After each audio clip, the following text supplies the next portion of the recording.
Howdy, and welcome back to G-Bear's Off-Grid Ways. And here we are, out on the far side of the property. Well, not that far of the far side, but directly across from all of my compound. And that's about 370 feet or 360, not 330 feet. About 330 feet to the motorhome from where I'm standing here. So, you can see the turbine just barely starting to spin there. It was a nice day today. My neighbor came and, oh, look at that rock. My neighbor came and we discussed his upgrade to solar. That's an interesting rock. And I'm going to sneeze. Excuse me. Anyway, we did discuss his setup, and I showed him everything I've got going on mine, and he was amazed that I'm running my whole place, cabin and shops and garage and outdoor facilities and everything off of those 4 230 amp hour batteries. And I said, yeah, well, we're going to give you a minimum of 4 300 amp hour batteries, but I recommend you go with 8 batteries. That's 2 sets of 4. And I did talk to my rep at the Watt Cycle, and she's given me an excellent price on those batteries. So the only bad thing about it all was, while we were talking, I mentioned to him, what it's going to cost him, and I think we're going to set him up with a 48 volt system, 2 banks of 4 by 12.8 volt by 300 amp hour.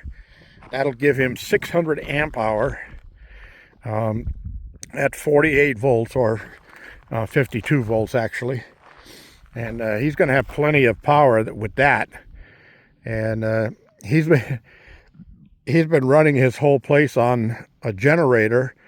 I think he said a 3600 watt generator. He's running his whole place on it, and he unplugs the refrigerator because he's afraid it's going to short out the generator. I said, don't worry about it. You got plenty of power. Let it run. It'll just use a little bit more gas. It's not going to do anything. So he's happy to hear that, because he doesn't have to shut off his refrigerator and worry about food going bad. So anyway, I love coming out here. It's nice and quiet, so peaceful. Anyway, the dogs wanted to go for a little walk, so they're all hanging around here, as you can see, keeping an eye on things. And yeah, so I figure we can set him up completely with that system with a 10,000 watt, a 10K all-in-one, and from SunGold Power, and those batteries, or the 8 batteries, and I wish I could tell you the price on them, but I can't, because I will when we're doing the job. I will. But for right now, I don't want to have everybody screaming to the Watt Cycle saying, hey, this guy's getting them for this price, how come I can't? And somebody out there would do that. But I do have another neighbor who also has his lead acid batteries are on their last leg, and they're not going to make it very much longer.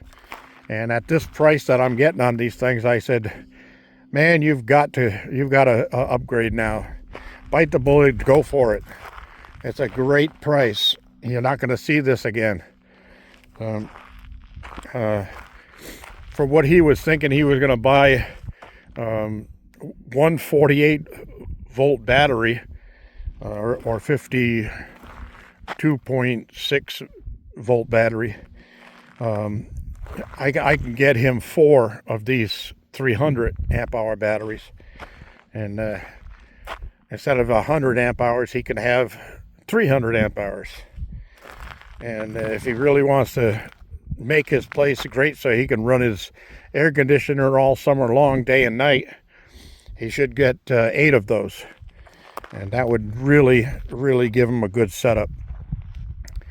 So, we're going to discuss a little bit more about systems like that. So what you want to do is you want to, when you're talking about LiFePO4 batteries, for those of you out there thinking about setting up a solar system, you want to take the nominal voltage of the battery. For instance, a 12-volt battery, the nominal voltage is 12.8 volts. Okay, so 12.8 volts is basically the lowest that the battery should ever go. You shouldn't go below that. Well, you can, because they are LiFePO4s. You can drain them down to 0. But I always set mine for 12.8 at the nominal voltage to shut down discharge, because that's going to make them last longer. Of course, I have some other experts that would say, no, use them while you got them. Use all the power you want. Worry about getting new ones down the line if you need them. Well, that's all well and good if you've got a lot of money in the bank. But for those of us that struggle off grid out here, we want our batteries to last as long as possible. Now, if my batteries last the full term that they say they will, in the LiFePO4s, they're telling me that I should get a minimum of 5,000 cycles, and possibly even 10,000 cycles if I keep them set like I have them, so they don't drain all the way to 0. Heck, that's more years than I've got left in my body. So that's fine with me. And this guy that I'm going to be setting up is the same thing. I told him, yeah, you're going to get 20 years out of your system here with your solar panels and your batteries and your all-in-one. And he says, I'm not going to be here in 20 years. I know. But look at it this way. You will never have another electric bill as long as you live. Isn't that enough to say, that's what I want to do? You'll never get another bill in the mail. Tell them you don't need them. You're living out here in the desert off grid. You don't need them. All right, and no matter what they say, they've already disconnected them. So no matter what they say, just say, no, I can't afford to do the upgrades, so you're just going to have to leave me disconnected. That's it. Leave it at that. Because the less you have to deal with them, the better off you are. So anyway, I mentioned yesterday that I saw somebody pulling down there and then a bunch of gunshots go off. I went and checked today and I didn't see anything. I didn't even find a bunch of shell casings. They must have cleaned everything up.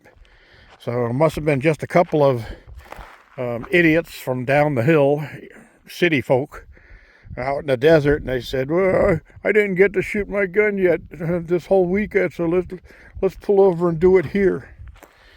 And they just went out and blew off a bunch of rounds and then cleaned up after themselves and left. Now, at least they cleaned up after themselves. I used to go and collect all that brass and reload, but I've got no need to reload now. I've got all the ammo I'm going to need for my duration. And I still got the ability to reload if I have to. So I can help out friends and neighbors. That's what I was talking about, everybody. And just for a little chit-chat thing, you can leave your comments down below. I'll be glad to answer them and that stuff. But what do you guys all think about this drone thing going on? I've been following some of the stories on that. And the guys on the one with the guys on the oil rig, that was interesting, with the 2 flying saucers that and broad daylight, as clear a picture as you can see. 2 flying saucers flying real low to the water and just go right past them. And then all of a sudden some fighter jets that look like F-18s come following up behind them and took off after them. So that was a real interesting one. And then the other one was where the drone expert that from the city officials sent up a drone expert with a drone to follow the drones that they were spotting and in New Jersey. And they said, well, can't you just keep on following it to see where it goes? And he says, I can't track it. It's not leaving any heat register. Like a regular drone leaves a heat register I can follow. These things are not leaving a heat register. So something weird is going on there. Just a little topic for thought. So it's Christmas time. I think I will pull out, by the weekend, I will pull out my small little Christmas decorations and get those up. And it's not like anybody's going to see them out here except my neighbors and they stop by. But I'm going to put them up anyway, just to be a little bit still in the mood. I'm not big on commercialization of Christmas. That's not what Christmas is all about.